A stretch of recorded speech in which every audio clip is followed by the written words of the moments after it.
যেসব পাপ কাজ তোমরা গোপনে করে থাকো সেগুলোকে ভয় করো, কেননা সেসব পাপের সাক্ষী বিচারক স্বয়ং নিজেকেই হতে হবে। মানুষকে সৃষ্টি করা হয়েছে প্রেম ভালোবাসার জন্য, আর বস্তু সৃষ্টি করা হয়েছে ব্যবহারের জন্য। সমস্যা এখানেই যখন বস্তুকে ভালোবাসা হয় এবং মানুষকে ব্যবহার করা হয়। সৎ মানুষের এটা অন্যতম গুণ যে তাদের ইচ্ছা করে মনে রাখতে হয় না, তাদের কথা এমনিতেই মনে পড়ে যায়। পাপের কাজ করে লজ্জিত হলে পাপ কমে যায়, আর পুণ্য কাজ করে গর্ববোধ করলে পুণ্য বরবাদ হয়ে যায়। বুদ্ধিমানেরা কোনো কিছু প্রথমে অন্তর দিয়ে অনুভব করে, তারপর সে সম্বন্ধে মন্তব্য করে, আর নির্বোধেরা প্রথমে মন্তব্য করে বসে এবং পরে চিন্তা করে।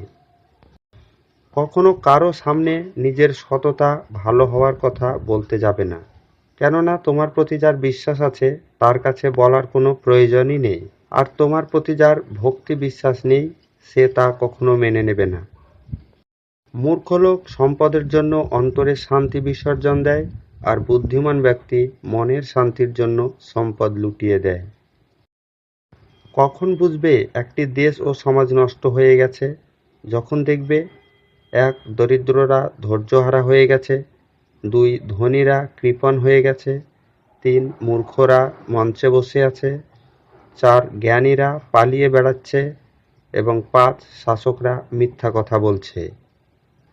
কোনো মানুষের ভালো বা গুণের কিছু জানলে তা বলো, প্রকাশ করো, কিন্তু কোনো ত্রুটি পেলে সেক্ষেত্রে তোমার নিজের গুণের পরীক্ষা বলে মনে করবে। ধনসম্পদ মাটি তুল্য, আর মাটি সংরক্ষণের যথাযোগ্য স্থান হচ্ছে পদতলে। তা যদি মাথার উপর রাখা হয় সেটা কবরে পরিণত হয়, আর কবর তো জীবিত মানুষের জন্য নয়। যা তুমি নিজে করো না বা করতে পারো না তা অন্যকে উপদেশ দিও না। অসৎ লোক কাউকে সৎ মনে করে না, কারণ সকলকেই সে নিজের মতো ভাবে। সময় ও সম্পদ এমন দুইটি জিনিস যা মানুষের ইচ্ছাধীন নয়। সময় মানুষকে বাধ্য করে, আর সম্পদ অহংকারী করে তোলে। ভদ্রতা উন্নত চরিত্রের লক্ষণ, আর শিষ্টতা উৎকৃষ্ট এবাদতের লক্ষণ।